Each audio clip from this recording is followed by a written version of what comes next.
It was funny doing the time jump because we normally, like, one series ends and it goes straight on. So there might be a passage of a few months. Some lambs have been born or something. At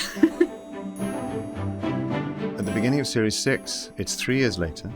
And we now find ourselves in 1945. Personally, I was really excited by the time jump.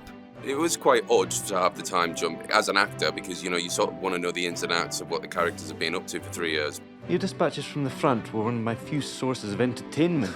We got a sneaky little document before we get the first scripts through, so we knew a little bit. And then you get the first scripts, and that's just hugely exciting.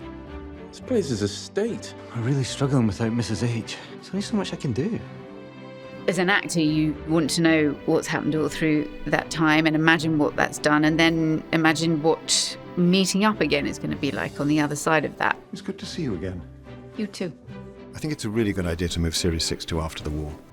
There's a reason why James Herriot didn't set these books in the war. He deliberately, although he wrote them after the war, set them beforehand.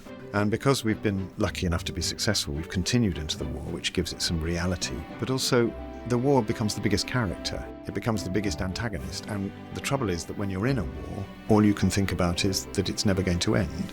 The war is always rumbling on in the background. It made complete sense. It was the absolute right decision. You know, this show isn't a war show. Whilst it was amazing to have some series in wartime and to see the effect that that had, we did want to get back to what the show is really about, which is people and doing nice things for animals. Get back to some of those wonderful themes and storylines.